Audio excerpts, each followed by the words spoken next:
Hey, welcome back to another episode of View the Right Thing. I'm Wes. And I'm Alexis. Alexis, we have a special guest. We do have a special guest. We have Dominique Breckenridge from Dominique Revue. Hi.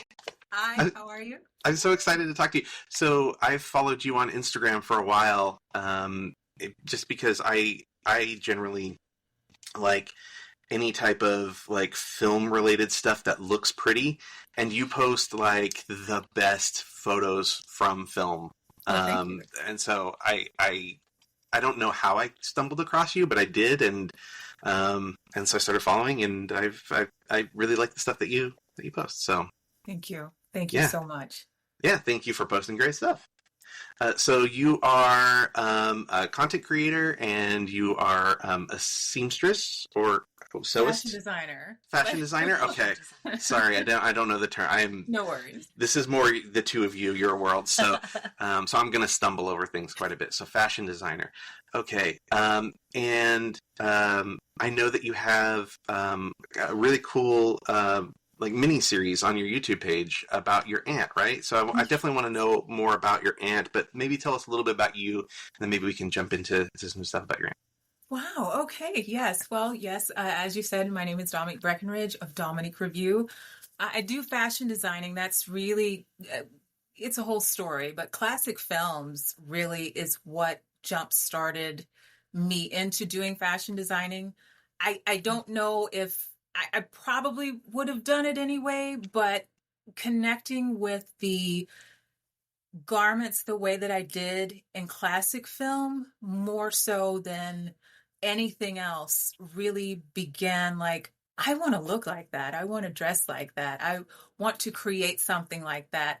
I think was an early image in my head. I always credit I Love Lucy. As kind of like a starting point for me, because I would hear stories about how I would just kind of be in front of the TV screen watching I Love Lucy. So it's always been a part of my life. And if you think about it, some of the not some, but a lot of the garments that, Lucy Ricardo or Lucille Ball wears on the show are very, as a matter of fact, the blouse that I have on now is part of a dress that was inspired by an I Love Lucy episode. The anniversary, she wears it in the anniversary episode, but she also wears it when they go to Monte Carlo, and and they don't intend to gamble, and then that's a whole other story. But Yeah. Fashion and film just really kind of went hand in hand for me. So long story short, and Gilda, as we'll get into, also played a major role in me really taking it seriously of wanting to do fashion designing and taking the sketches that I had already started to accumulate, sketching every day, ideas would pop up in my head. And now how can I get it from paper onto fabric, onto a mannequin, onto a person, and, have it move fluidly? Because I think that's one thing, classic films, the way that they wear their clothes and how it moves with them, it's like a whole process, and it's really fascinating once you start learning about the craft and what it took to create such garments. So classic films definitely influenced me and into what I do. But also growing up, I would hear a lot of stories about my great Aunt Betty. So it was my dad's aunt, and then my grandmother's aunt. So it's like I just say grand Aunt Betty, since it's like great. Yeah. But I would hear stories about her growing up.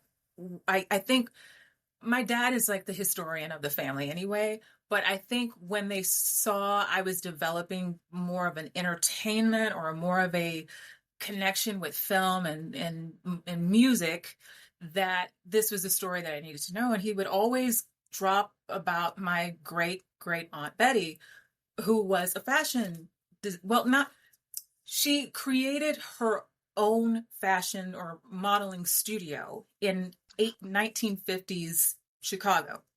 Yeah. And she was the first Black to do so in a time where this was unheard of. And as a kid, you hear the story and it's impressive, but I don't think it registers to you until you become really for me, it was like in my teens becoming an adult and realizing the significance of what she actually did. And he had a lot of photos of her with Eddie Rochester, but Eddie Anderson, Louis Jordan, and Jesse Owens. And then I started connecting the people that I was watching that was influencing something I wanted to do. And I was like, we have pictures? Like, this is, I don't think I appreciated it as a kid as I did as an adult. And so I wanted to dig in a little bit more and found that he had so many photos, her traveling overseas to Europe, hosting in publications, Jet Magazine, Ebony, and even doing my own research, was finding her being listed in photographs and publications, and even had to tell someone. I stumbled on, I was looking for something else, and I saw a picture of my Aunt Betty. And although, I never met her, but I feel like through the stories that I knew her, when I saw the photos, I had to contact the establishment and tell them, they just have an unknown person. And I was like, that's that's my Aunt Betty, who was really played a significant role in pioneering, modeling studio for Black women who otherwise wouldn't have had that same opportunity to shine their light. And, there's pictures of her in parades. It was Crest Model Studio. That's what she called it. And she was owner operator of it. And I created a mini series called Betty, the mini series, where I highlight her story, and just kind of like I call it a mini series because they're kind of compact and short, but it's enough to give you an idea of what she was able to accomplish. She was on, which was popular at the time, a show called Ted Mack Amateur Hour, which was televised. And again, just opening up a new door that I felt like, I was already influenced by classic film and music because I grew up in a very musical household. And then to see that you have a family member that was really already doing this, that kind of like fit perfectly. Yeah, well, I like in the miniseries, you're basically channeling her. You're performing as her, which I really appreciate. I thought that was great. So thank you. I tried again, not having met her. I had to kind of use my own, pulling from the photos that I have of her, of channeling what I felt her posture and how she would present herself. Well, and it's interesting to how, in some sense, this is like a legend that has been passed down through your family, right? You're talking about your dad's a historian, and it informs how you, as a family member who'd never met this person, views them. And she definitely, the way you perform her is definitely, in some ways a little like larger than life, and like very like so confident and like put together, and knows what she wants and knows what she's doing. So you can really tell the sort of family love that has come down generationally for her. So. Right. And you know what? I have to feel she had to be that way, very confident to in that field in general. For anyone, you have to, especially, and again, I hate to throw the gender card when I talk about things, but it is what it is. Yeah. But to be a female of any race and going into, especially, trying to own your own business, especially in the 1950s, I would feel you have to have some level of confidence in that, I'm going to do something that no one else can do. I have my own way of doing it, my own style of doing it. And then add on to it, this is a Black woman trying to do that.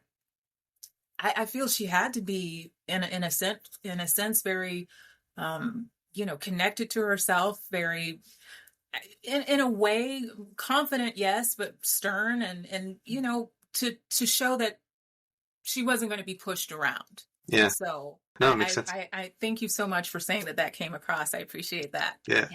Well, I noticed that you also had the quote from, I think, Myrna Loy, right? Mm-hmm. About sort of Black people's role in cinema at the time was like servants and housekeepers and stuff. And I think Sidney Poitier eventually makes the same, commentary about I'm not just like a butler, So Right. yeah, Go ahead. I was just gonna say, I can't. I mean, I have middle-aged white guy, in America. Like I've got like a lot of privilege. So it's like a perspective I don't understand, but certainly I have empathy for. It's just interesting to think about somebody trying to not just push into the industry in the 1950s. As a woman, as a Black woman, and having to sort of like, again, like your portrayal of her feels like it must be accurate because, like, you have to be tenacious and a force to be reckoned with in order to do that. Then, Right. Correct. Yeah. And I love that you pulled out you brought up the Myrna Loy quote, because Myrna Loy is like a household name in this house. We all love Myrna Loy. But then when I had read that, her quote, I was like, there's a reason why I love Myrna Loy. Like, I love that she was saying that, and in the time that she was saying it. Yeah. And you really felt a sincerity in what she's saying, that why can't we have them just walking into a building or being a lawyer or anything? And I guess I get, because I grew up in a household with, both of my parents being independent people, both of them self-employed. My mom, she was a self-taught oil painter. And it's amazing when I look at her body of work. So growing up, we would have art shows in the house, and her paintings would be on display in various places. She did illustrations for books. And then, my dad, he has like a long career of pretty much everything. But the main thing that that I recognize him for, he was a contractor. He's retired now, but he was a independent Black contractor. And beforehand, before I was born, he was a Black banker, and we're from Louisville, Kentucky originally, and so he was the first in that field to be a Black officer of the bank. But beforehand, he was like wanting to sing doo-wop. They had a doo-wop group, and they have their photographs, professional photograph. But he was like, I was going to be like the Little Richard. I was going to be the Frankie Lyman and the Teenagers, or Sam Cooke. Like that's what he wanted to do, was music. So I think I had a good foundation of what it takes to try to pursue something, in a field that may not be as accepting for you. But I was always taught, like, you can do anything anybody else can do. So, again, that's a history of I think family just trait being passed down. Yeah. I have one more question, but I'm gonna take a break and let you ask some questions too, if you want. So it sounds like you come from a family full of artists. You're clearly an artist, and your mother and your father are both artists, and you talking about the importance of music in your household. So are there any people that were on film, like any actors, or do you have any movie stars or actors in your family as well? Or no, not let me think. Oh gosh, I'm trying to think here. I am going somewhere with that too. So okay, well I'm trying to. I on my mom's side, she did have someone in the entertainment business, but as far as actors, no. Aunt Betty was kind of like the lightning rod. Yeah. with that, and the people that she was able to be around. When I started looking at the scope of it, I just couldn't believe it, because these are the people that I love hearing about, and some of them are not as recognized or as mentioned as I think they should be. So when I do post things, I try to highlight those that, we might hear about, but we don't get as mentioned as often. They're not as mentioned as often. Yeah. So I asked the question because when I was in school, learning about how to make stuff, in our producing and directing class, I had heard something that really stuck with me that I love, and that's why film is the greatest art medium. Of course, filmmakers would say that, is because it combines all other art mediums. And so it's interesting that you have this connection to film, and you grew up in a household where, the fashion and the paint and the music were all really important. So I just think that's really kind of fascinating and beautiful. Yeah. So, Thank you. did you have some questions? Yes. So you're a fashion designer. Mm-hmm. It makes me want to assume that you decided to be a fashion designer because of your grand aunt. Like I said, that was a story told to me as a kid, but I don't know if it registered with me as much until I became an adult. Really, it was looking at watching classic cinema is really what kind of drove that point. I knew early on I wanted to do something in entertainment. If it was going to be acting, fashion designing, I'm not a singer. I can carry a tune, but I cannot sing. But I just, again, growing up in that kind of household, where when I came home from school, my mom might have oil paints all over the place. And, my dad, like I said, he was a construction worker, but when he came home, it was kind of like playtime. He would have the Jackie Wilson going, Little Richard playing on the he actually have records. He used to even own, before I was born, he owned a record shop.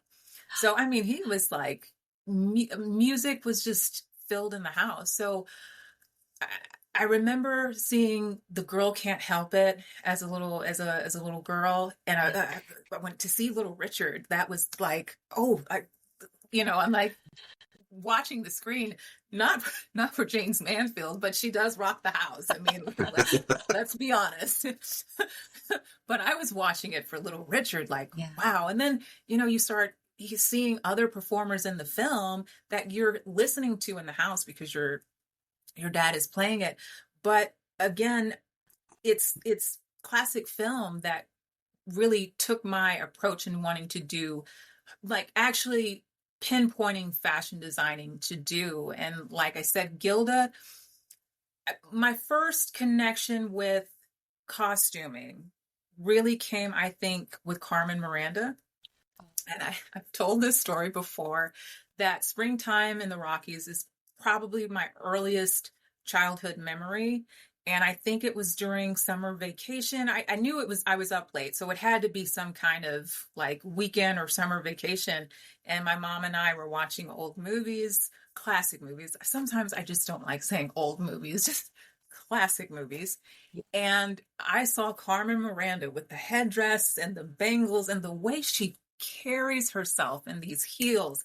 I tell people when they say, "How can you wear heels all the time?" I said, "They're my sneakers. Like, I can probably run faster in these heels than I can in sneakers." Mm-hmm. But seeing that as a kid, I was drawn to the screen. Like, of course, I can't go to school dressed like this, but wouldn't it be neat if I could make my own clothes to kind of channel what I like seeing? And then Gilda happened. And like I said, that was kind of, the door was already open, but I think it just knocked it right through. So Gilda did play a part in me sticking with fashion designing. And you said you make clothing as well. So do you sew? Yes. Like what I'm wearing is my own, and the garment that I have on my mannequin is a Gilda influence from the pinstripe suit. Mm. When after, I know it's getting into the film, but after we see her make a transition from not wanting to come back into the life and it, again, I don't want to go into the film too much until we talk about it, but it is a turning point in the film between her and Johnny when she just can't stand it anymore. But as I'm watching the scene, I grew up loving pinstripes too. There's something about pinstripes. I think that kind of put me in mind of Zoot Suits, and then I can go into this whole Cab Calloway thing, which it's a different story entirely. Yeah. But I just love pinstripes. So when I saw that scene, it kind of influenced me to create, which is what I call the derby. Mm-hmm. There's another long story to that. But yes, I create clothes, and most all of them have names. A lot of them are influenced by classic films like the Philadelphia Story, the garment that Katharine Hepburn wears, the skirt, the layered skirt. Myrna Loy, speaking of Myrna Loy, the Thin Man, the what I call the staircase dress in the first Thin Man, when they're having the Christmas party. I'm getting the Christmas party and the New Year's party, the Christmas party. Yeah. And the first Thin Man. I have 2 gowns that I created for that. So yeah, I mean, like I said, I do fashion designing, not just for myself, but for theatrical productions, which I also write. Yes, I write and choreograph and produce and put on. So I have a lot going on.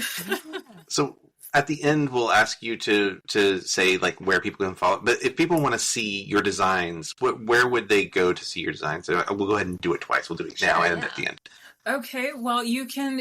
Well, I posted on my social media platforms, which currently is, I still call it Twitter, although I guess X, Instagram. And then also if you go onto my website, Dominique Revue, spelled REVUE, .weebly,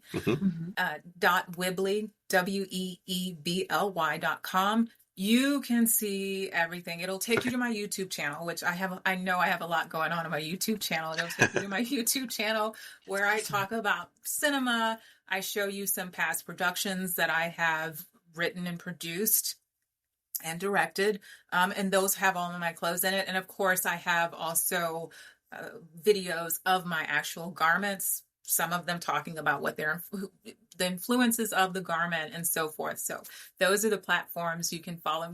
My website is probably the best one because it'll give you all the other little channels that you can find me on. That's amazing. And I just have to, because I'm a designer and a sewist. When did you start sewing?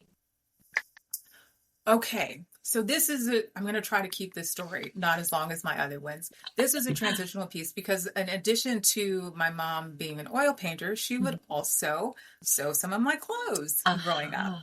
Yeah. So that did play a role as well. So I started toying with it in my teens while I was still in school. Really? Just tinkering because I couldn't do the sewing machine. I didn't know if I was ready for that. So I would hand sew a lot of things. And gradually I was invited, a friend of mine who liked the stuff that I was doing. She was like, we have a program that highlights local fashion designers. And she would always see because my room used to be like a wall of just sketches. And she's like, I really think you'd be a good fit. And I was like, I don't know if I'm ready. The next year I was like, okay, let's do this. So in my early 20s, I said, let's do this. But beforehand, I was already toying around with it to see what can I create. And if I felt like if I can wear them myself and they don't fall apart before I get home, we're good. Yeah. And it really it became kind of like a passion project turned because it never really feels like work. It's it's like an idea pops up in your head, you start sketching it down, and then you start kind of toying with it. How is it going to fit? Yeah. And I remember my mom asking me the first time I sat down at the sewing machine to do it. She's like, do you need my help? And I was like, no, let me just kind of navigate it. And then if I do, I'll let you know. And then she and I became a pretty good team with sewing. So, like I said, it started in my teens really, but in my 20s is when I really just took off to make it as a profession. Yeah. Oh, that's great. That's amazing. That's great. That's amazing. And I also grew up with a mother who sewed at home. There is nothing as wonderful as the sound of scissors cutting on a table. It's just it takes someone, because that's not like a conversation I can have with just anyone. It's like, yeah, I would have been like, what? Okay, but it is like it's like a very like precise sound that it's like music to your ears. It's so to hear beautiful. Someone else say that, I'm like, they get it. Yeah, not everyone's going to get that. No. I knew you would understand. Yes. I don't, but okay. It's okay. I'll just smile and nod. Do you have any other question? We'll get into the movie. Sorry, I look over. She's actually sitting next to me. Oh, I kind of figured. Yeah. I guess my last question was, what is your favorite era of fashion? Yeah, holy cow. I'm actually going to say the 1930s. I'm going to say the 1930s. And if anything, I'll say that transition between the late 30s into the 40s, because I always appreciate in the women, though it's 1939, and I'm sure that film gets brought up so many times, that trend, when you see a line starting to develop that's going to carry us kind of into the 40s. But I'm going to say the 1930s if I just had to pick. I'm thinking of like Joan Crawford in the famous black and white dress. That's one of my favorite photo shoots and one of my favorite garments. But it would be the 1930s for sure. Roberta, I love the fashion show in that. The 1935 version, I love the fashion show in that. But again, I do like my sparkle and my shine. So 1950s, when Sid Charisse is coming along with the sparkles and the fringe and everything. It's hard to pick for sure. I'm going to say the 1930s, but when I start thinking of the 1950s as well with the bells and whistles, I'm there. Right. Yeah. Alexis, what about you? I really love a mixture of the 40s and the 70s, which is so strange. But I also just love the 70s. No, I was going to say that actually, now to me that makes sense. To me that fits. That makes sense. Yeah, I like it. I'm not going to answer that question. I don't know. What's your favorite era of fashion, Wes? I don't know. I like the 50s, I think, probably. I don't know. Yeah, there's such a really iconic disparate of fashion. So there's the suit and the hat and the coat, and then there's also the rock and roll stuff. That's also really, really interesting. So I find that era kind of interesting. But I like it. Yeah, that's about all I can talk about of fashion. So we'll talk about the movie now. So we watch Gilda. Alexis will read the little IMDb synopsis. I'll give a little bit of information about it and why we chose it. A big piece of why we chose it was Dominique, but there's a little bit more background that I'll give, and then we'll just jump into it. So, what's that synopsis, Alexis? All right. A small-time gambler hired to work in a Buenos Aires casino discovers his employer's new wife is his former lover. Short and simple, I guess. Great. Really to the point. Yeah. Yeah. So this movie is listed at number 84 on the American Film Institute's Top 100 America's Greatest Music in the Movies for the song "Put the Blame on Mame." This is interesting because I was looking online at Rotten Tomatoes and IMDb and trying to figure out what the critic reaction was, and that's actually kind of difficult because on Rotten Tomatoes it has a 90% rating, and at the time that this movie came out, critics were a little in America were a little on it, partially because they had just a huge influx of sort of, I'm not going to say it's a downer movie, but it's got a little bit of a pessimistic tint to it. Love isn't the driving force in this. It's hate, as she says. And so I think at the time American critics were sort of But because this is just post-war, especially like in Europe, they hadn't been getting films like this. So all of a sudden the war ends and they're just getting like a ton of stuff. So they're getting, Maltese Falcon, Double Indemnity, which we've done on the podcast, The Big Sleep, The Killers, and then of course this movie. And it was so like such a culture shock, I think, for Europe that it was actually really, really big there. So so it was actually really, really thrilling for overseas audiences. So that's I guess the kind of basic background of sort of like why this was important at the time. And the poster is pretty iconic. It's ranked as number 6 on Premiere's 25 best movie posters ever.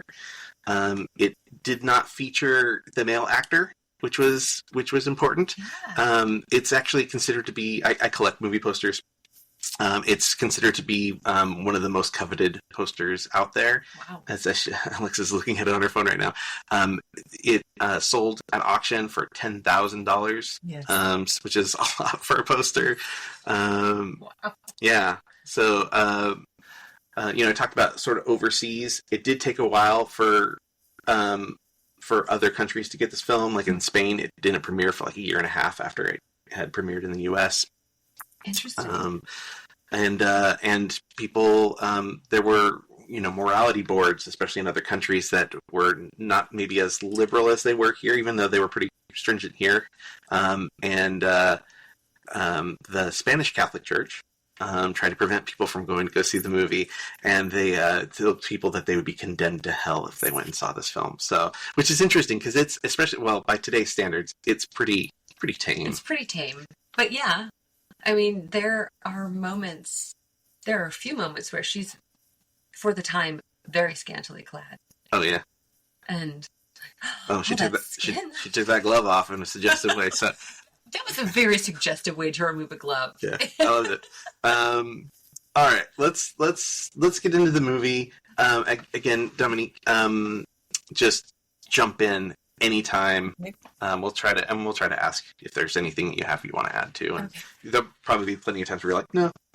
Then other times you'll want to. So, what you got, Alexis? I really enjoyed the very opening scene. It was a really cool point of focus with the dice. Yeah, the giant dice. The giant dice. Yeah. And we had to watch it a couple times. We're like, wait. So are those the same dice? So full disclosure, Alexis had seen this film. I had never seen it before. So really? Yeah. So I was like, hey guys, I gotta back this up real quick. Like he threw the dice, and then the camera move happens where it peds up, and then he picks up the other dice, and I was like, I had to watch that again. So we backed it up, and I watched it again. I was like, those are big dice. And then I was like, I gotta watch it one more time. So we backed it up again because I wanted to see the dice next to the money to kind of confirm that they were using oversized dice, and I wasn't just a crazy person. So, but it was clever. It was a really clever, kind of like the Notorious cup, with Notorious with the Alfred Hitchcock. With the coffee, different, but that plays a point in the film. But same thing. Right? Yeah. I just really enjoyed that because we don't get that in film a ton. No, those little camera tricks. Yeah. I mean, there's some it's the filmmakers that like to do things practically, that do stuff like that. George Clooney was like really great about that on some of his movies. Confessions of a Dangerous Mind come to mind with Sam Rockwell. Where he does a lot of camera tricks and a lot of like rotating sets and a lot of dollying in on somebody and then pulling back out to reveal like a completely different set. It's all done practically, whereas most filmmakers nowadays would just do fancy edits or do green screen or whatever. Right. And there's another great scene in that movie where Sam Rockwell, it's like one tracking shot in a building, and Sam Rockwell appears in different places in different outfits, and it's all done in the moment, which is really great. So it's filmmakers like that do that stuff now. But to your point, I think you're right. I think it's sort of a lost art. Yeah, I really enjoyed when Johnny is about to get mugged, and some well-dressed gentleman with a fancy cane saves him. And I didn't necessarily, because it had been years since I'd seen this movie, so I forgot a lot of it. I remembered all of the beautiful outfits that Gilda wears, but of course the plot of the film had escaped me. And I was surprised that the man that saved him ended up kind of saving him again when he gets to the when he gets caught at the casino. Did he save him or did he set him up? That's my question. Was it all set up from the beginning? Oh man. What do you think, Dominique? That's a good point to make, because to me that's how I'm seeing it. Yeah. That it's more of a setup. Yeah. Because you think about it, he has the like the Venetian blinds or the blinds so he can watch everything. Nothing is really going on that he doesn't know about. And of course, Uncle Pio he's the know-all everything. He is like, he knows everything, and he is employed there. Yeah. But I look at it as more of, because I think when you first watch Gilda, some people might try to figure out what to make of it. But for me, I think even if you put it on mute, just the way the eye contact is going, it almost reminds me of like Casablanca. Mm-hmm. Although I know, it's the editing and everything. But, when Ilsa and then Sam and then, Bogart comes in, I told you not to play that song. And then those even though it might be editing, that eye contact, you can have no dialogue. And you've already set up a story. Like, wait a minute, something's going on here. And I think the same for me can be said with Gilda. A lot of their body language, the camera movements, and the eye contact can say a lot. So to your point, it feels more like a setup than a save. Yeah. Because as we get into the story, it's just because you're wondering how of all people in the world are you bringing Gilda into the conversation? Like, something, he knows more than what, Yeah, and I'm not sure that he knows what he wants to do with this guy when he saves him and sets this up. I think it's more just like, let's pull him into the web and then figure out how to devour him. Mm-hmm. And I like your point about Uncle Pio. There's something that he does where he talks about like, oh, my station because of the gossip, and it's like the best place or whatever, right? And he sort of tells Johnny that multiple times, and you hear him tell other people too. And I think about the scene when he's shining his shoes. He says, "Do you want me to put your shoes on?" And then he tells him about, it's a good place for gossip. And I almost felt like he was trying to, in a way, tell Johnny, this is my role with Munson as well. Like, this is why he has me here. And so, like, again, I think what you're saying, like, I think Munson sort of has, he's thinking like 10 steps ahead. And so he has people positioned in places where he wants them. Like the guy who comes in and places the roulette bet, like he has this deal with this guy. I think there's like a lot of these situations all across the board. And so this was just another way of putting another piece on the board. Mm-hmm. Yeah. So. Wow. And that secret gambling room is one of the most beautiful gambling rooms I've ever seen. Right. I mean, I've only experienced gambling in like Vegas. You're like at Harrah's or whatever. Which is not my favorite place in the world. No. But gosh, if I could gamble in a room like that with those beautiful glass screens with the gorgeous etching, and it's just pristine. Well, it's obviously a different era now, but I get your point. I shot to live in a different time. I shot a commercial in a series of commercials at a casino, and it was one of the most depressing places to be. Oh, no. Yeah. Cigarette smoke and desperation. It was not great. Yes.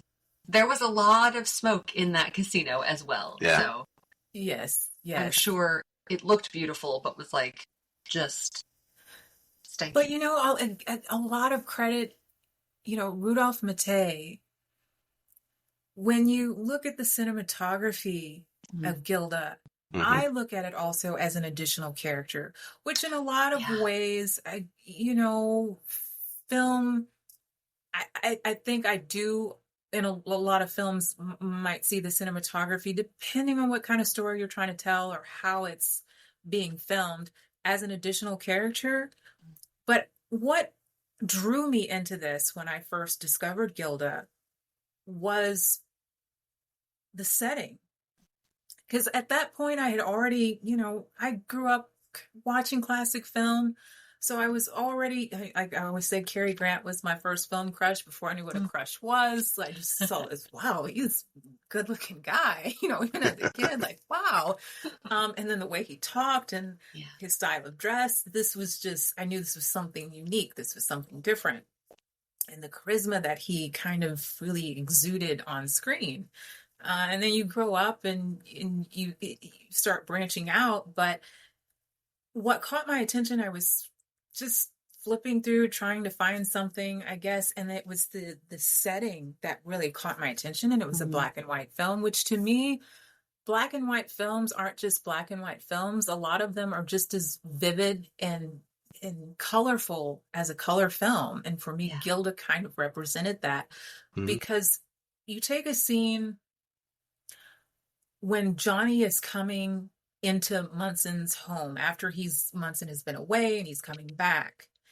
The visual that you get, the camera, you see Johnny come in. That's a setup. But when you scale back and you get to see Munson's home on this wide scale, and I think it was around that time is where I think, it's been so long ago now, but I think it was like right in there that I happened to turn to TCM and see that. And for me, it was just the setting, like, wow, this is gorgeous. And you're taking it all in. And it's also really kind of telling you a little bit about Munson himself.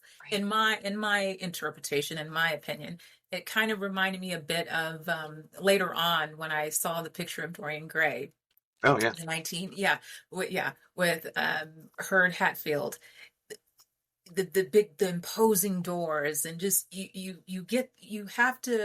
camera is scaled back, so you're taking in all of this, and you can almost barely see the cat, but that cat plays a significant role in what's happening in the film. So I think a lot of credit goes to the cinematographer in Gilda too, because he sets it up so beautifully that the shots and the angles are just as beautiful as the people we're seeing on screen.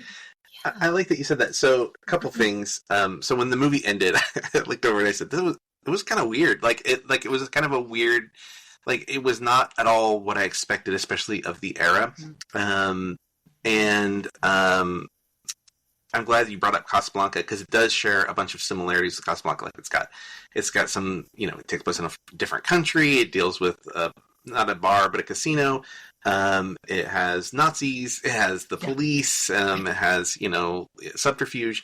So, and then obviously two people who knew each other who were lovers to enemies to maybe lovers again, right? So there's all these comparisons, but visually it's different, very different from Casablanca, and that Casablanca is a little bit more, showing its cards, it's a little bit more standard in its framing of characters and the way things are lit, or that sort of soft glow, that Vaseline on the lens kind of thing with Ilsa, whereas this does not do that. And I thought it was so strange and threw me off, but I loved every second of it. And when you're talking about his house and how that was shot, when Johnny shows up and walks in, all I could see was that door at the top of the staircase, and I was in my head, I was going, I want to see someone walk out that door, because I don't know if that door is is that a set? Is that like just a backdrop, or is that door really there? Like, there's something so like unique and intriguing about this setup right here. And I was really glad that there's a really great shot a little bit later. I can't remember if it's like the same scene, maybe when he goes up and the camera is clearly on a crane and it moves through over the railing up toward that door. And I was like, oh, it is real. It's like, I really, really enjoyed that. And again, I'll just address another couple things that I thought were really interesting. They chose to frame, the way they chose to frame people or reveal people was like coming out of darkness or coming out of a void or like out of nothing. Mm-hmm. So like when she first appears, there is nothing in the frame. Right. And then nobody does that in Hollywood in that era, right? Unless it's a comedy or like something silly, right? So this was like not like a glamorous entrance. Though, I mean, it turns out we view it as glamorous now, but because it's iconic. But so that was really different. There's another shot where she's on the bed and he's talking in front of her and he's out of focus, but she's in focus, mm-hmm. but her only you can see like the top of her head and her arm initially. Yeah. And I was just like, what a wild choice for this era. Like, oh yeah. There was even a moment where I believe it was a point where she was ashamed of something. And so she scooted back into the shadows. On the staircase? Yeah. Yeah. Honestly, I loved that you brought up the cinematography and how incredible it was. The difference between Casablanca, where it is, to me, it feels like you are a voyeur and you're watching what is happening around you. Whereas in this film, the camera feels like it's a fly on the wall. You're part of it. You're part of it. Well, and that scene you're talking about, where she backs into the shadows and then she delivers lines in that's not just like her just like moving in the shadows. Right. She delivers dialogue in the shadows, which like okay, it's unheard of nowadays. Feels. And then we move over to Munson and Johnny talking, mm-hmm. and Johnny is lit and Munson's not.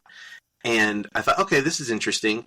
But not only do they keep that shot, the camera moves to reframe them and keeps him in the dark. And I was like, what is happening right now? This is amazing. So yeah, no, you're right on with the cinematography thing. It's wholly unique of the era, and I think, you know, you're right. There's some sort of like almost like German expressionism going on there with like how hard the shadows are, which they could have lost. They actually considered shooting this movie in Technicolor, and I think at the last minute maybe they decided not to. It was probably too expensive. You know, there's equipment issues of the era. So there's like a ton of things being shot and like everybody's like shooting for Technicolor. Mm-hmm. And I think probably it was now that I'm talking about it, it was not having the right equipment to be able to do it. So fortunately for us, it's black and white. And it does have sort of that sort of hard fall off and really, you know, unique angles and you know, I don't want to like say F.W. Murnau because his stuff was so like angular, but it does remind me a little bit of stuff that he would do in that like silent era, that German expressionist silent era. Probably because of the hard shadows, but right. Anyways, yeah. What other notes? Yeah. I mean, it's amazing. I've made notes and we just talked about them naturally, which I love. Oh, I had something I mentioned. I'm sorry. Do it. So here's a costume thing. So when she popped up into frame, you know, they shot that twice with different outfits. So and this was the outfit they chose. And a dark skirt, I believe, is what has been. I think I read that maybe it had stripes. It was like dark and it had stripes. With the dark skirt. Yeah. And then they changed to that like peasant dress. Yeah, type the of shoulders. Thing. You gotta see them shoulders. Gotta see those shoulders. She had a great collarbone. What can I say? But you know what? Another interesting thing, and I don't want to forget what you said about the camera angle when he says, I taught her everything she knows, Balin. Mm-hmm. And the way that camera moves, that is my single, more than the hair flip, as iconic as that is my favorite part of the film, because it's almost like it's you, like what are you gonna say? Like it's almost like the camera is moving, like you know, like when you're witnessing two people kind of sparring off, and then you like, okay, so now it's your turn. What are you gonna say? I mean, and talk the about camera. Oh, go ahead. I'm sorry. No, I'm saying the camera, it's like it knows that, like that focal point changes, and that balance is in that darkness, and then Johnny's in that door, and then that camera moves, and that shift of perspective changes. It's like it's you changing with it. I got goosebumps when you brought that up. I'm like, someone recognized that. I love it. I mean, to talk about things that films don't do today. Very few filmmakers will reframe in a shot, in the middle. Steven Spielberg's one of them. David Fincher, maybe Christopher Nolan. Not very many directors nowadays will move the camera to reframe without cutting. They just cut to a new shot. So they don't make them like they used to, right? They don't make them like they used to. There was, excuse me. There was a moment when Munson and Johnny are up in Munson's office, and they're, for so much of the film, when Munson is in the screen, is on screen, he is closer to the camera because he's like this overbearing. He seems nice, but there's something like very overbearing and powerful about him. And during that particular scene, I think Munson is either leaning against his desk or just standing with his back. Like you see this huge outline of just his back, and then Johnny is diminutive in front of him. It's like, go ahead. The same when you're saying that, the same thing with the little man gambling. I was going to say that. If you notice the framing of that, Munson is not only in frame, he's almost like at the top of the frame, and then you barely see someone down there. And to me, it's more or less really showcasing you the difference between the little man gambling, and he's really trying to plead his case. He's the only person in my territory that I can, sell to.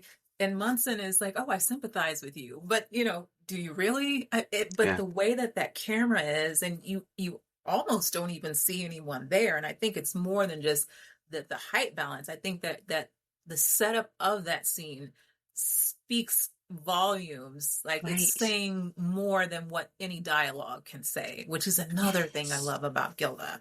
Yeah, the way they frame people informs what their standing is in the story at that moment.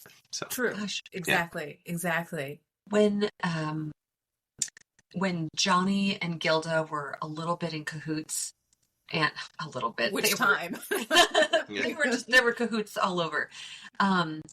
I felt bad for Munson, and because he seemed like a better person than he actually was. Like he fooled me. That's interesting. That's not what I've heard. I know, it's strange. I don't know why. He just seemed like a nice man who was trying to help people out, and you want to gamble? Go ahead and gamble. Do your thing. I think I was just very fooled by him. His charisma can really mess with a person. Yes. Yeah, and I think we can empathize with even bad people, and when something, we as human beings can recognize bad situations. So like this woman sort of like kind of doing her own thing, and you sort of like feel a little bit bad for him. Not that he's not to blame, but I think it's easy to empathize with the idea. Right.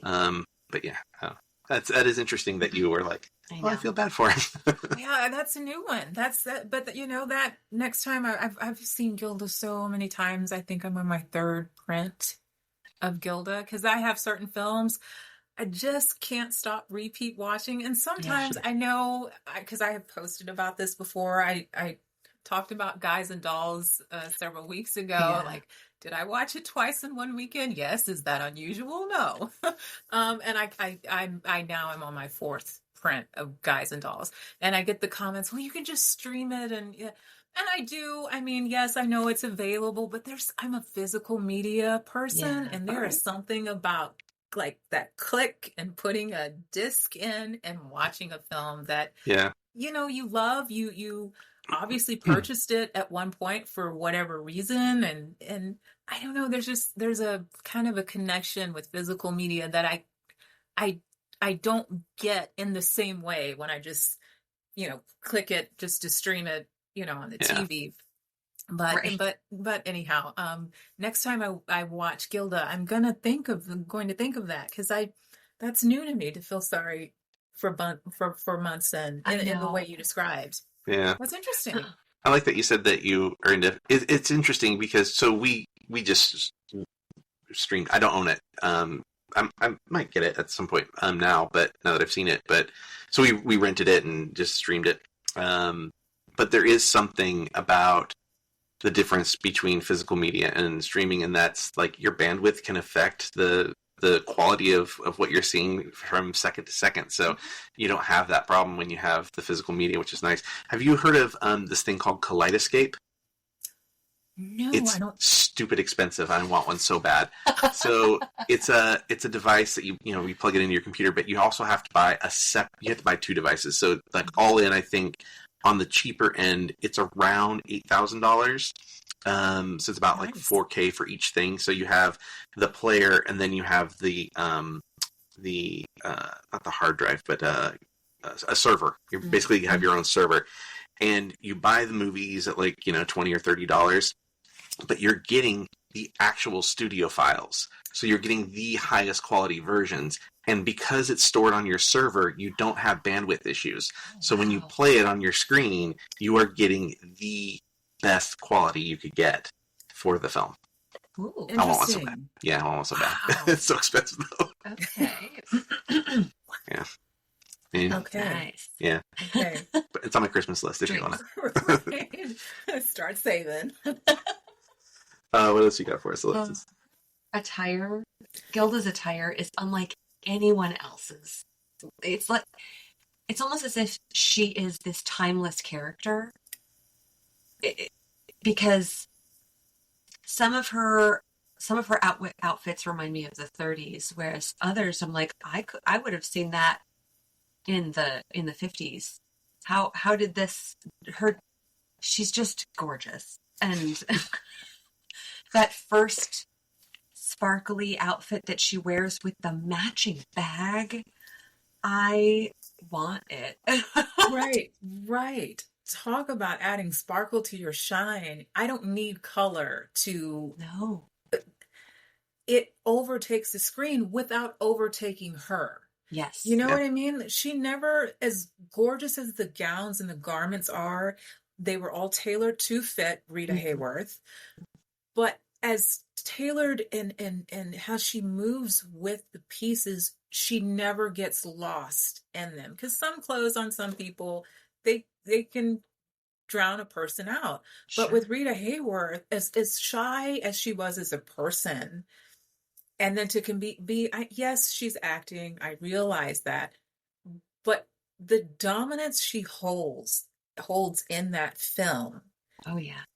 to be completely opposite of who she was as Rita Hayworth. And the way, I mean, it's not only the dialogue that she's carrying, the clothes that she's carrying it. The clothes, when they say the clothes make the person, because you want to dress however it is that you dress, whatever your style is, you want to feel the best version of yourself. Even when you're dressing down, you still want to be comfortable when you dress down. You want to be the best version of yourself. And Rita Hayworth, it's not just the dialogue, it's the clothes too that sells the whole package to me. I want to real quick address the dialogue and two, then the follow up with the clothes.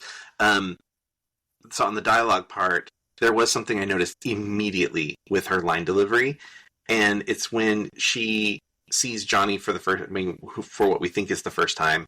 He meets her after she's popped up. Mm-hmm. The way she delivers lines was so like snarky and sassy, and I was like, "What year is this?"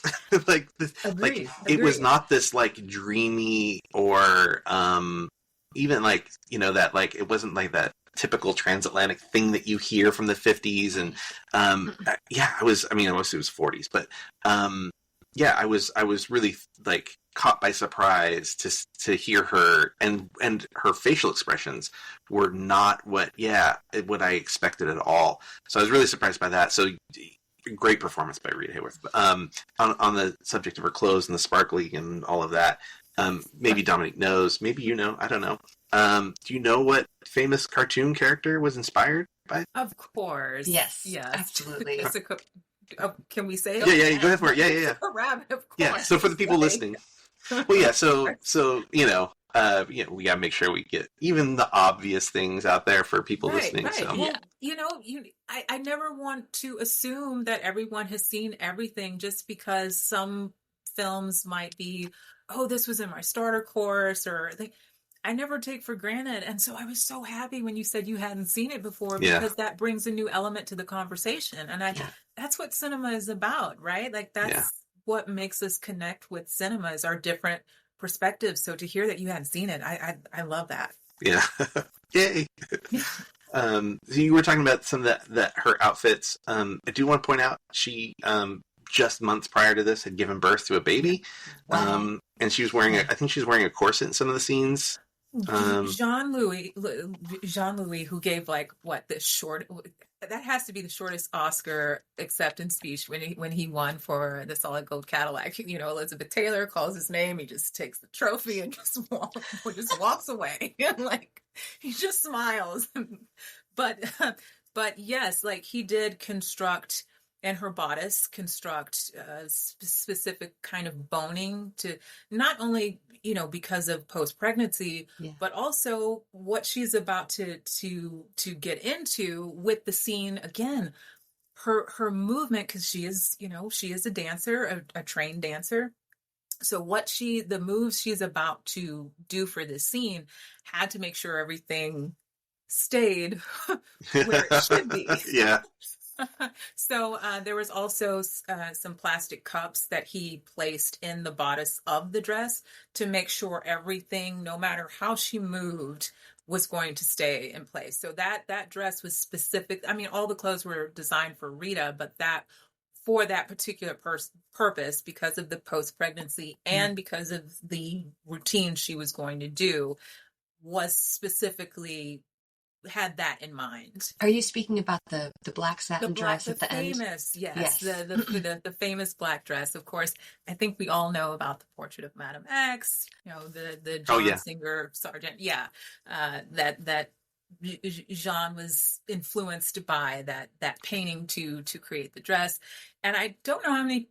Well, I guess I'm pretty sure everyone noticed there is a bow on the side of the black dress. I sometimes think that gets lost in translation, but that was also to help with that post baby bump to accentuate. Because as a designer for different body types and shapes, pregnancy or not, post pregnancy or not, you want to accentuate and make sure that the clothes line where the person is comfortable to move around in it. Because we've all had something that was just like we're fidgeting and whatnot, and it just makes you uncomfortable. But with Rita Hayworth, every garment she wears in that, and when you spoke earlier about how some of it kind of is, it doesn't have a time placement in decades. I thought about the loungewear, where she has the pantsuit and then the long, to me, that kind of reminds me of 1950s. If you think of how many, and I have so many garments that I have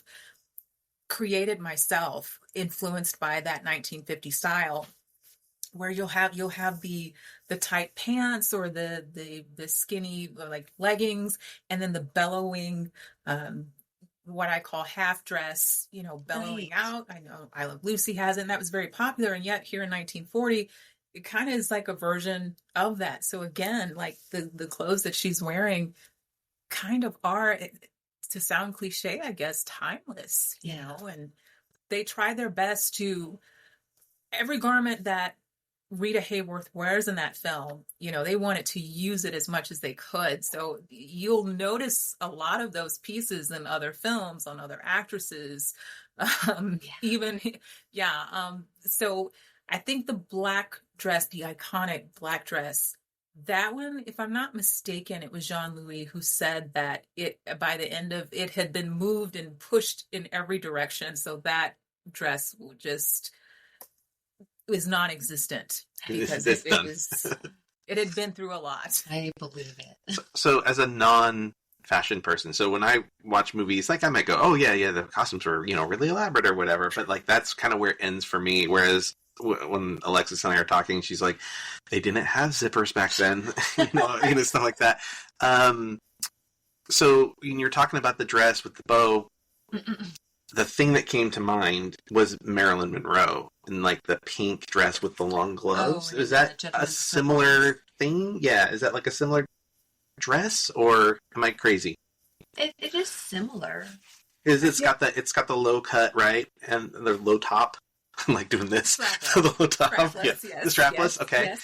And then the long gloves, and then I had a bow on it too, right? That was in the back. Right. Okay. Yes. But still. But I can see that's a good eye. I can see the similarity. No, seriously, I can see the similarity in that. That's when you mention that, for some reason, although this is so not, I'm probably going to be the only person to say this or see this. There's something about Anita Ekberg in La Dolce Vita when she's the waterfall scene, and she's her head is back and she's just enjoying the water. For some reason, used to put me in mind a little bit of Rita Hayworth, and I really can't give you a reason why. It's not even just because it's a strapless dress, but then later to hear I don't know if you guys have seen it, where Anita, they're telling her where Rita Hayworth falls on this like top 100 list. And this is Anita when she's, older in life. Again, I hate using that word, and that's another story entirely. But later in life, and she stops everything, and she said her number should be higher. She said Rita Hayworth and Ava Gardner, they, the acting, the way that they looked and everything. She was very adamant that their number should be placed higher than, should be in the top 10, because I think they were listed a little bit lower. And for some reason, when I saw that, I was like, I'm so glad she's campaigning for Ava Gardner too. I mean, but hello. But I was so glad she was campaigning for Rita Hayworth. Yeah.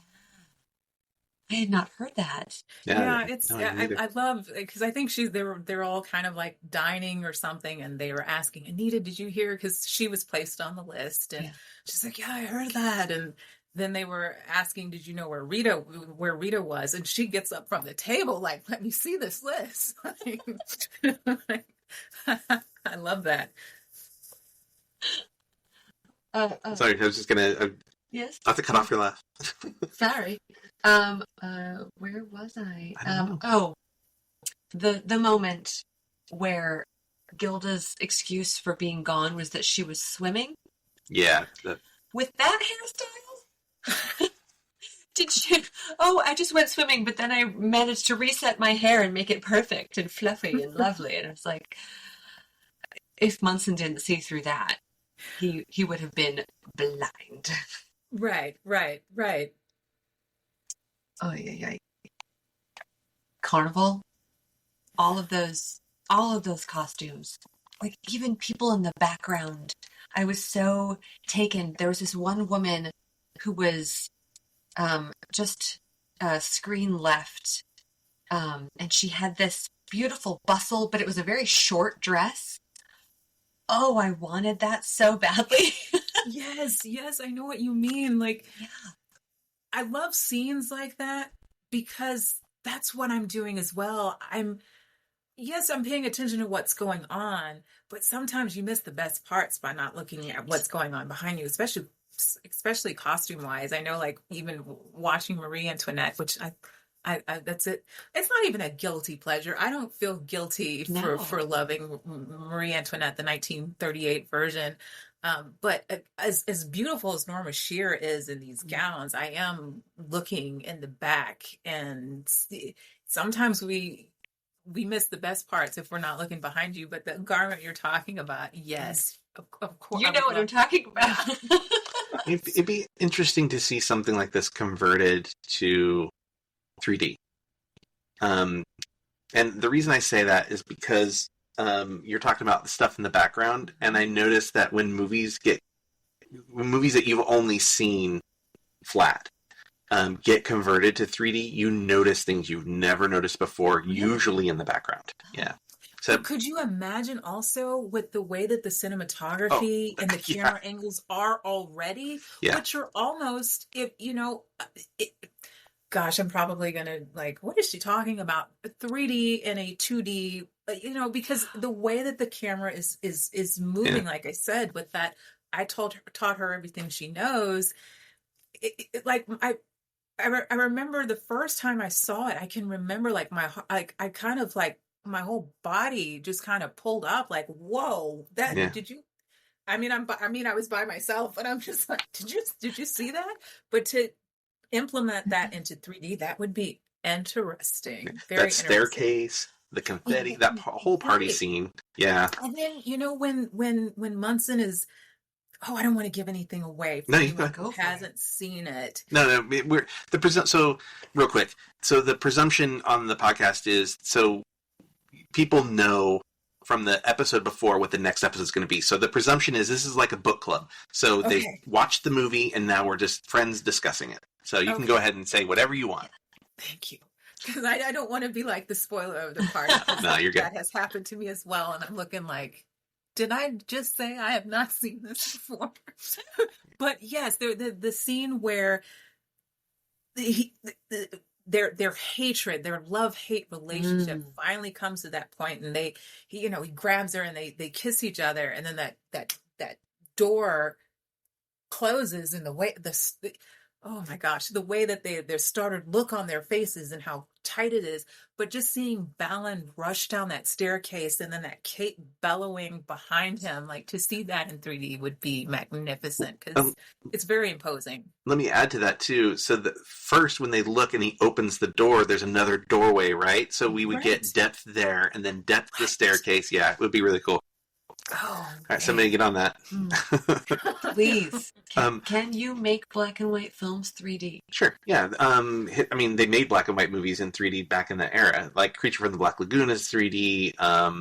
Dial M for Murder, I think, was 3D, was shot in 3D. You can do.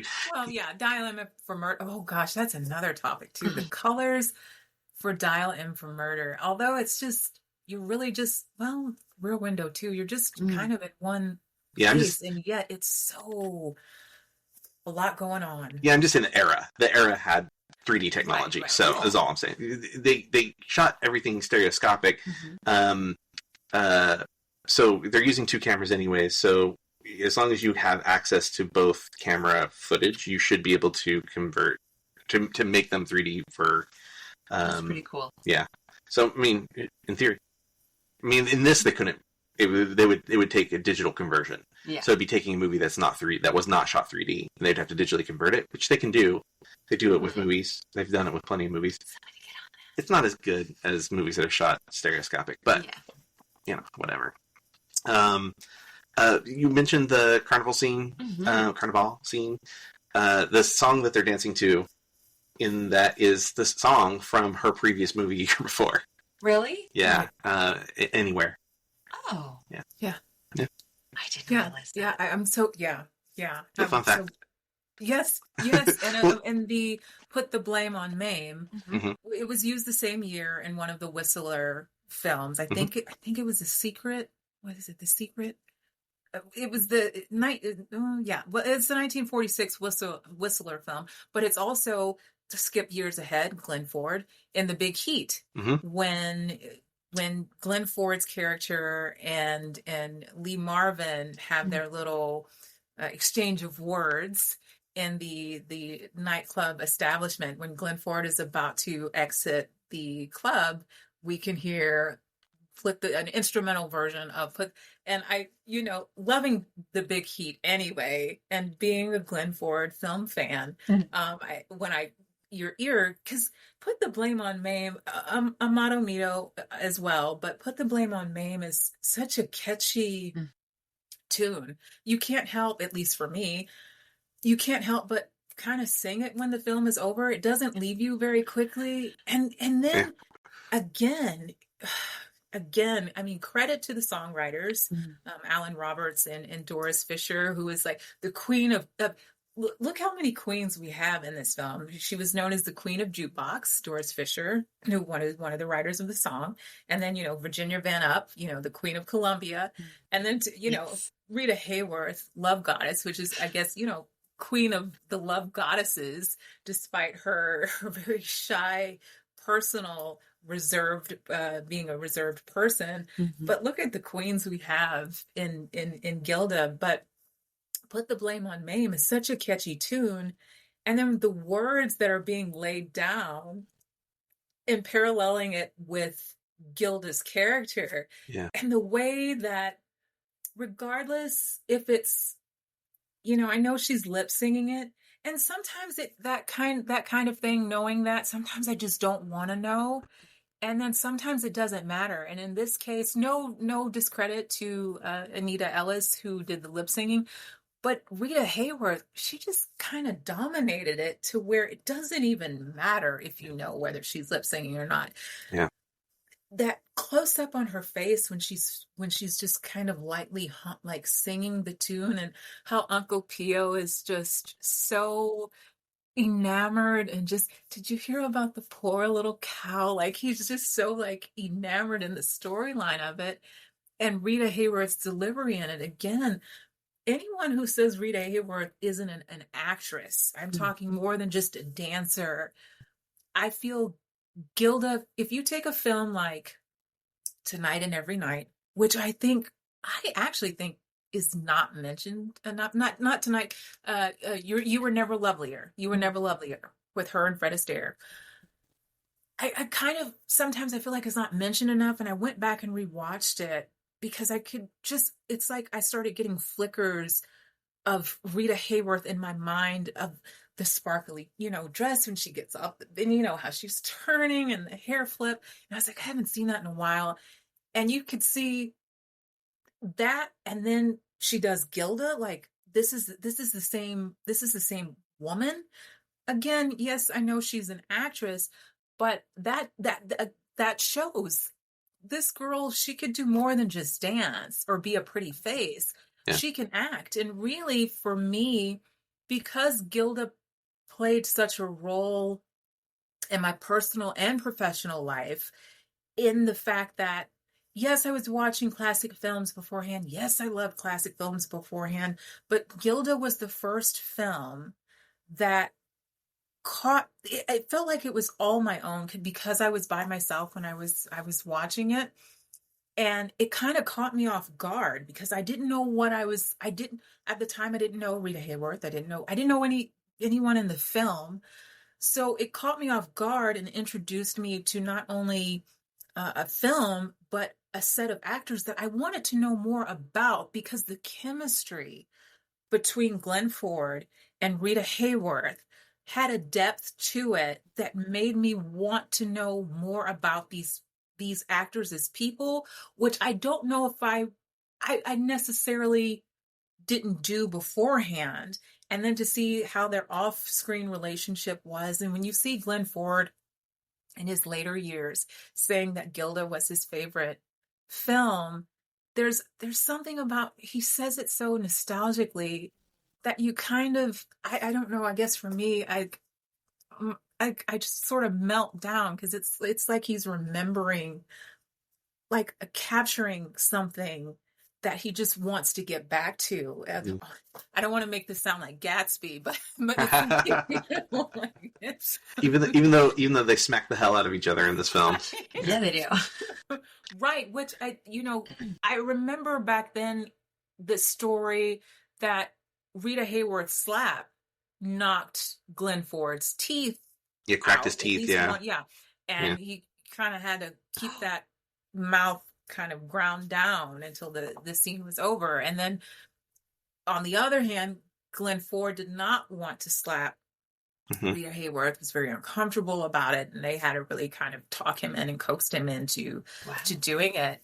But, for anyone who hasn't seen Gilda, or think, oh, I've seen the clip so many times, do I really need to see it? It's more than just the plot for those posts when they say the plot and it's just like Paul Newman with no shirt on summer or something, like this is the plot. For me that's kind of Gilda for me. Like even if you don't know what's going on or your interpretations is whatever you make it, the setting of it, the clothes, the acting of it, kind of, that's the plot for me, because I can put it on mute and I'm still enjoying the visual I'm seeing on screen. Yeah. Right. I have another question for either of you. You mentioned the Amato Mio. So she has like a two-piece outfit. I don't remember what it is. What is that outfit? You're talking about the sequence, the white and gold sequence when she's performing? It's a two-piece thing from Amato Mio. That's all. I have a note about it, and I don't remember what the outfit was. Yeah, it was a sequence white and gold two-piece garment with the high slit on the leg. Oh yeah, okay. And the open back. Oh yes, yeah. Oh my gosh, yes. You know what? I just now thought about it. The line of that, although it's a two-piece, the garment and topper with Constance Bennett when she turns around with Cary Grant and they're doing the okay. That when you said that, for some reason all this time, because I've even created a garment. I designed a garment inspired by Topper, the garment that Constance Bennett has before life changes on. But when something about the drape of the Amato Mio dress just put me in mind of Constance Bennett again. Like you said, it's the 1940s, but Topper, you're looking at the 1932. So a credit to Jean-Louis for his designing on that. But yeah, I think that garment, didn't it sell at auction for like $161,000? Yeah, that was my note. Yeah. Yeah. So that's why I wanted to ask about it, because I couldn't remember which one it was. And gosh, it was stunning. It was a crop top. And in many ways, long sleeves. Yes, in many ways, I was reluctant. Like, do I mention this? Because when I rewatched Gilda, because it had been a while. As much as I repeat watched it, over time as the years went by, dare I say I liked that dress even more than the iconic black dress. And then when she carries off the dance with it, and she's controlling that dress. When she picks it up and she goes into her dance, she's controlling that dress. That dress isn't controlling her. And again, Rita Hayworth isn't getting lost in it. And still you're connecting with her and the garment. I think I love that dress more than I do. Knowing that she had a child not long before wearing that. Right. Wow. Right. She looked incredible. Right. Yeah. But just the beadwork and the intricacies that are at the waist, which definitely could detract from any type of little belly that could have perfectly. If you didn't know it going in, it's still stunning. But then when you find out the backstory to it, it's like brilliant. Like, of course that's what you do. Of course that's how, it's I like watching the two of you geek out over these little fashion things. It's really nice. It's nice to see. Usually it's just me saying something and he's just like, yeah. That's why when you mentioned the scissors, I'm like, I my heart started racing. Like kindred spirit. Yes. Well, okay. So another thing too. So are you in the Chicago area? Or no, you're not. I'm not. No. So your aunt was. She was a native Louisvillian. She was also, Kentucky, born in Kentucky, but branched out and went to Chicago and started on this journey to creating, the first Black model studio. Yeah, because she's from Chicago. So I was like, oh yeah. So I was like, where? Oh wow, Chicago. Wow, no, I'm not. But wow, okay. Anyway, I'm sorry. I didn't mean to derail the movie talk, but that is fine.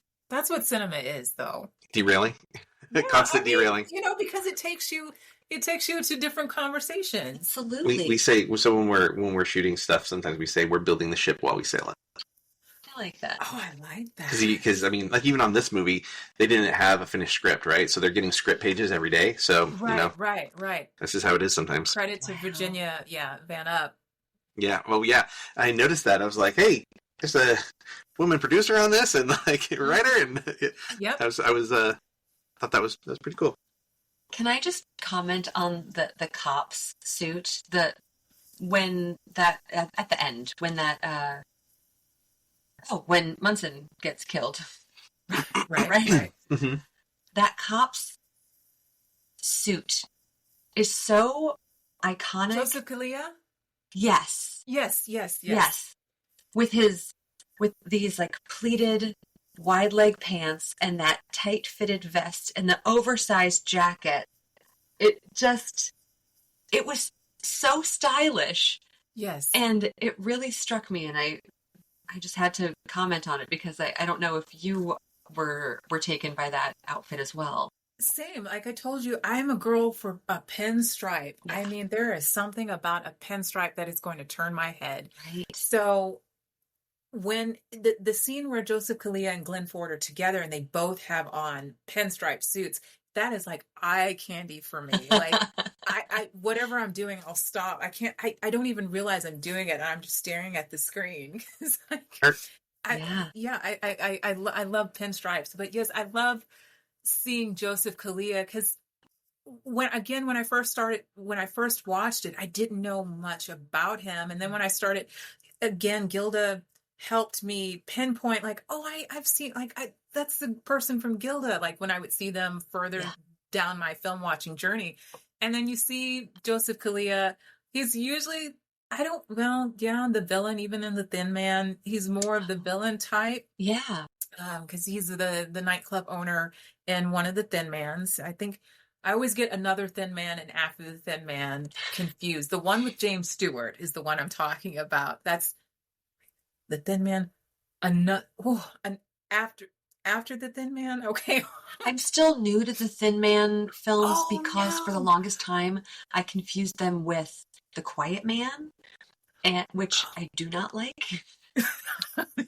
And so my boyfriend would be like, let's watch The Thin Man. I'm like, I hate The Thin Man. Oh, no. I was wrong. I was very wrong. He's like, you don't know what you're talking about. And now I've watched a couple of them. I love them. Not the misogynist John Wayne film. No. Right. Yeah, so seeing Joseph Kalia, not that he didn't wear a suit beforehand as a criminal and he has an incredible backstory too. He used to be a singer before before he came to America, and then they kind of put him in the heavy role, and so to see him as the detective and this was revisiting it with newer eyes of now knowing more of the backstories of everyone. It is good to see him in that pinstripe suit as well. It's magic. Yeah. You two following each other yet on Instagram? Like you just need to get on that. Yeah. Definitely. Any other notes? Now that Gilda is leaving, she is the most covered she's been throughout the entire film. At the end. Yeah. She's wearing, even with that like scarf, which is very similar to what is behind cravat. you. Yeah. Right, the cravat. Yes, the cravat. Because she no longer needs to. Right. Like, she no longer. Yeah. She doesn't have to draw anybody in anymore. Yeah. She can be her own person. Yeah. Yes, and it kind of follows the journey of herself as the character as well. I think when we see her in the pinstripe suit, when she's coming back to the Hotel Centenario, when she's curious, like, why are we coming? Yeah, this is the Hotel Centenario. Why are we here? Mm-hmm. Oh, I heard it was a good hotel.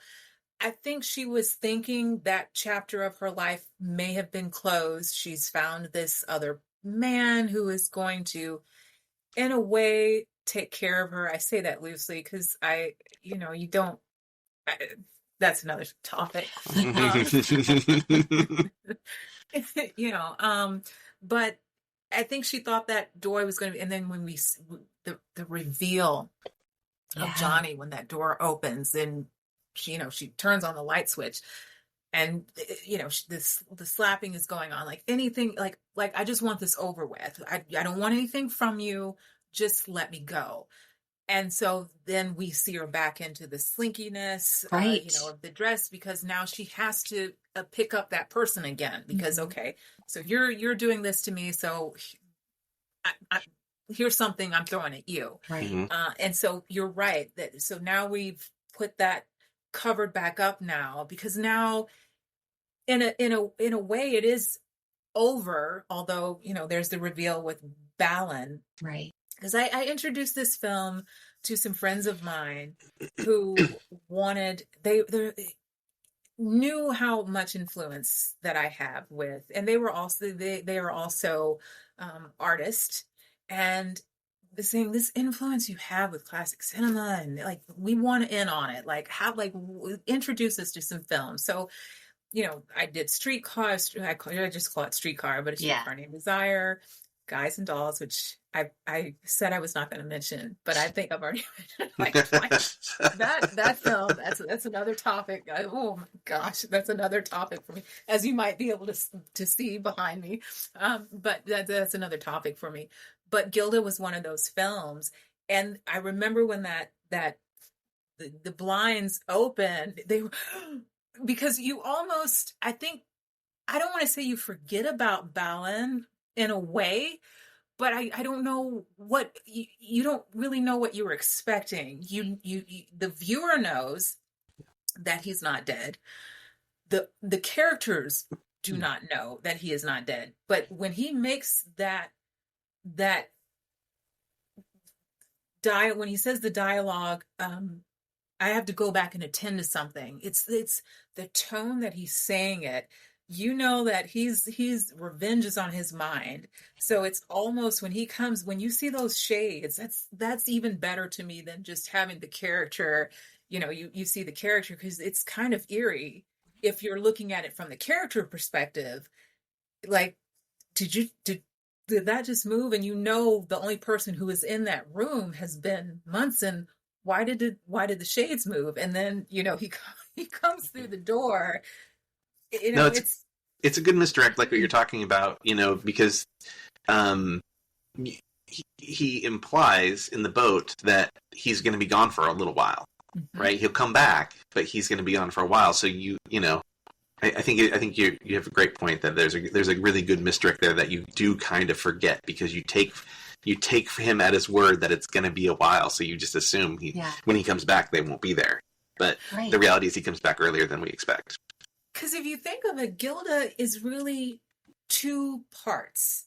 The first half, and the plane crash is kind of the center moment. So you have everything pre-crash, where it's really the triangle with Munson, Johnny, and Gilda. Mm-hmm. And then post-crash, I do remember the first time I saw it, I don't know what this is about me, but I was just hoping Gilda and Johnny got together, because obviously they had a chemistry together. Yeah. And I don't know why I'm loving this whole cat fight thing that's going on with them, but I guess I'm just the me being naive about it. Like, oh, they're going to be happy now. Like, girl, please. Like, I'm thinking, okay, they're going to get married, and then everything is going to, and in a sense, that's what Gilda is thinking. Like, you didn't understand, Johnny. I was afraid all the time.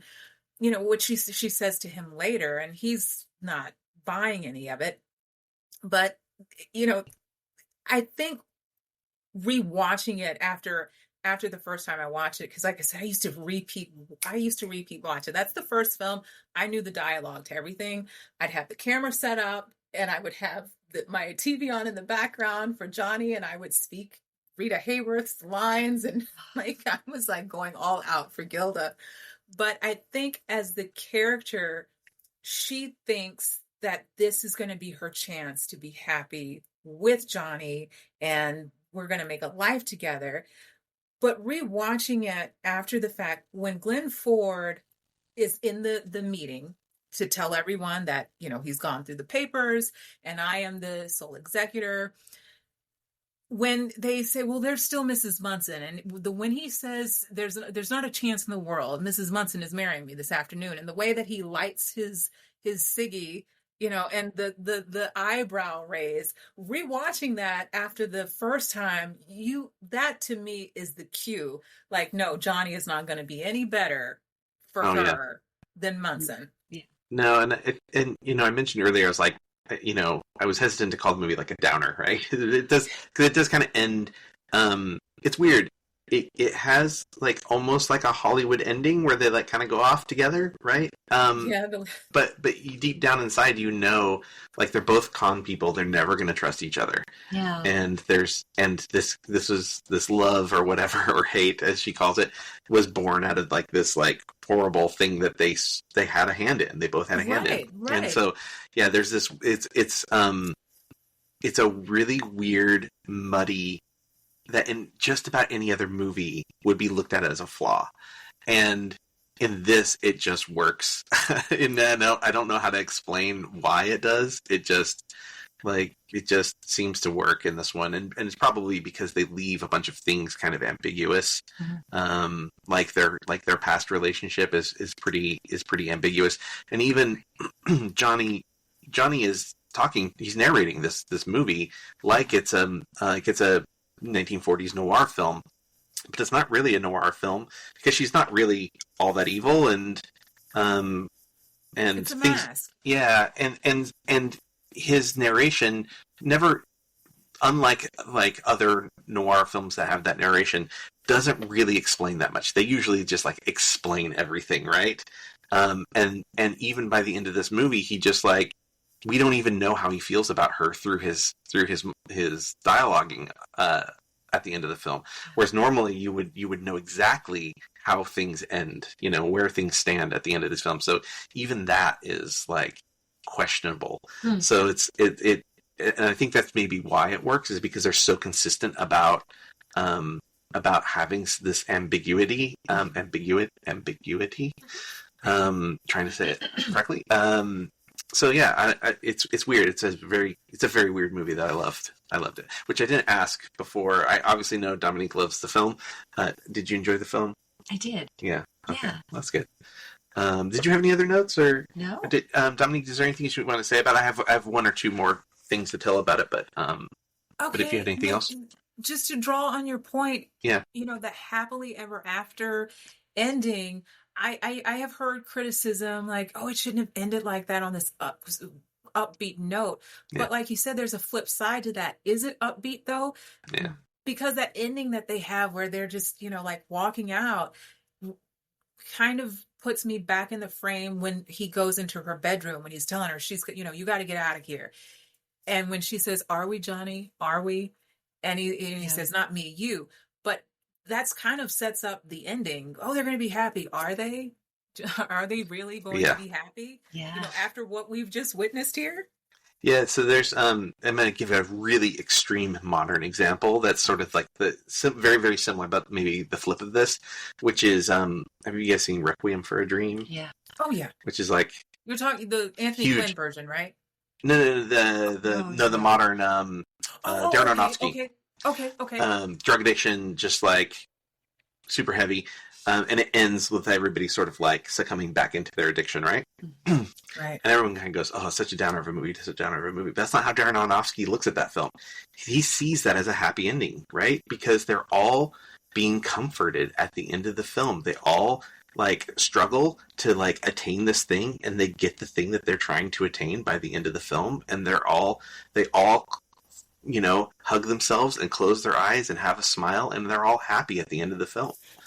And it's like it reminds me of like, this reminds me of that a little bit, in that like, yeah, you think one thing, but really there's like, it's the opposite. Like you think that they leave on a happy note, and it's really, I think the opposite is like very a little bit dark. Interesting. Again, they're con people. They're never going to trust each other. Right. That's never happening. Right. Anything else about the film, Dominique? I think I've covered everything. I think we've covered everything. Yeah. Gilda's one of those films you can keep talking about, because there's so much of it to enjoy: the costume, the acting, the setting, the cinematography. And then one thing I do love in the film is, oh, by the way, the war ended. How they say it so right, casually. By the way, the war ended. I'm sure you can. You want to tell me what was said 101 times in this film? Oh, I already know, but go for it. No, you Yeah, you go for it. Okay, Johnny. Johnny. Yeah. Johnny. I mean, it's all, it is. But I don't know. I guess I'm just going with the flow of it. It doesn't bother me. I know with The Great Gatsby, the old sport. Yeah.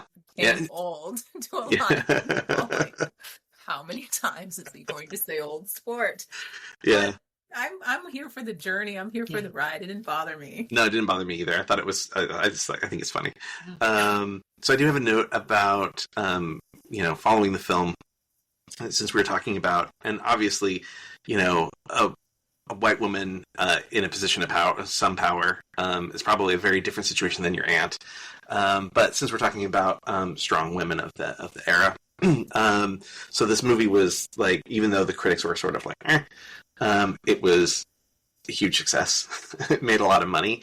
And so Rita Hayworth's agent, so she had a contract, as we contract them out for like 10 pictures or whatever. And so they tried to negotiate more pay for her for her future, for her next films. And the head of the studio was like, it's not happening. So on her next movie, she called in sick for several days until they kind of gave up. And so she created a corporation called the Beckworth Corporation, so that with the remaining films on her contract, she would earn 25% of the net profit. Yes. Whoa. Yes. What a badass. Like, what an absolute badass. So, yes. She knew her worth. Kudos for bringing that up, for mentioning that. Yeah. The next film was Down to Earth. And just... I'm not feeling well, so yeah. Well, and it reminds me of the Sister Act. It reminds you of Sister Act. Yeah. Oh, right. Where Whoopi Goldberg called out sick because the rest of the actresses were not getting treated well, and then all of a sudden, everybody started getting what they would deserve. Yeah. So, pretty good situation there. I like that.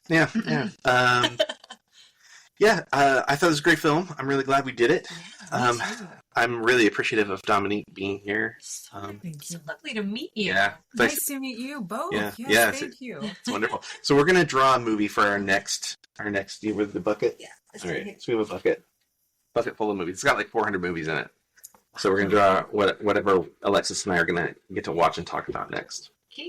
And Overboard. Oh, Goldie Hawn and Kurt Russell. Yay. Which also has some crazy outfits in it. Yes, it right? does. So, not a ton, because they don't spend a ton of time in it. Shoes. Oh yeah, okay. You'll have to tell me about that when we get there. Okay. Awesome. Cool. Okay, so remind us once again where people can follow you and see your wonderful stuff. Okay, so yes, you can follow me. I'm at Dominique Revue on my social media platform. So Dominique Revue is going to be my handle everywhere you find me. And my YouTube channel is Dominique Revue YouTube channel. And my website is dominiquerevue.weebly.com. And I do have something that I am working on now. So I'm hoping that people follow me for more information. It's something a long time in the making. We talked a lot about the racial differences in being a strong female person, and one of those things that draws on me is my love for historical romance novels and stories. I'm a big, period piece person. And growing up, I love to read period pieces. Of course, I just like any other young girl, I love my, Sleeping Beauty and Cinderella and Beauty and the Beast. But unfortunately, once you start putting into perspective as you get older, they're not really made with myself in mind to play the Cinderella of my own story. Sure. And if there's no other medium to do that in, it's cinema or story creating. So I'd written a script years ago with that idea in mind, setting this story in a parallel 1850s Victorian era setting Wow. with people who look like me as the leading characters in the ballroom settings with the ball gowns on. And instead of being in the ton, which is it was called then, I called mine the Society. So Sure. people who have followed me will recognize that name. But back then I sent out query letters. You know, you're so ambitious when you're first starting out, and like no one no one can say no to you. Like, you have these big aspirations and dreams. Mhm. But the common for the people that did write back, the common thing was like, this isn't a concept we're interested in, is having Blacks in a period piece. Mm. And for that time, I guess it was what it was. So I do appreciate the ones who did at least acknowledge me and did write me back, and they just, signed off on it. Best of luck. So I kind of put it on the back burner, did other things in my life. And then more recently, it just never left my mind. So I had a shooting script that I had all, ready to go to do something with, but a period piece is such an elaborate thing to do. Yeah. And this is not your traditional period piece. I call it a pop-up book, almost a visual pop-up book, because there's a fairy tale aspect to it, and then a lot of life aspects to it about aging, and especially with women. If you read a historical novel, if you're 25, honey, you're not going any, get the knitting out. It reminds me of The Heiress, another topic entirely. But anyhow, so it deals with real issues and placing that in the Victorian era, where that was even more of a drawback for a woman. Like, you're undesirable once you reach a certain age and no one wants you. And so it deals with that, but there is a love story to it. I said, well, it's a lot going on in the story between the two characters. Let me try to adapt this into a book. So I eventually took the script that I had and translated it into book form, and wanted to keep the visual. I'm a visual person. I don't know if that has something to do with being a Gemini or just loving cinema, but I wanted to keep, although I'm reading it, I wanted to keep the visual element of it so you can see it cinematically in your mind. Yeah. So that's where I'm at now. And I even incorporated, I have sketches for every gown that every character is supposed to play that I created over time, and I incorporate that in the book as well, so you can have a feel of what they're wearing for the scene and so forth, and even bound the books myself. So I'm very... Oh, wow. Yeah. Oh yeah, I was very proud. The first one that I did, I showed a friend of mine, and he was like, "This looks like it should be on Barnes and Noble." I don't think he meant that as a like, "Did you do that?" I think he meant that as a compliment. I know he meant that as a compliment. It looks legit. Right. Like, this. Oh my gosh, this is wonderful. So that's where I'm at now. I definitely know I'm self-publishing it. I want to self-publish it. It's just a matter of how I want to market that to the right audience who is receptive to not an adaptation of someone else's story. I love Jane Austen, but where we're using Black characters, but this is an original story. Yeah. Where, hey, it's a fantasy piece. Let's let our imaginations go where it wants to go. Yeah. So that's where I'm working on now. So hopefully people will follow me. Oh, I can't wait to see it. Yeah. Yeah, that's great. All right, and you two follow each other, Yes. so you can geek out about the scissor cutting, zippers and scissor cutting. Yeah. As usual, we have our Patreon. We're on Instagram. We're on TikTok. We're on X, but we don't really do that anymore. We're on Threads now. Yeah. And then you can, like, share, comment, help us name the porg. We've been trying to get people to name the porg for months. Yeah.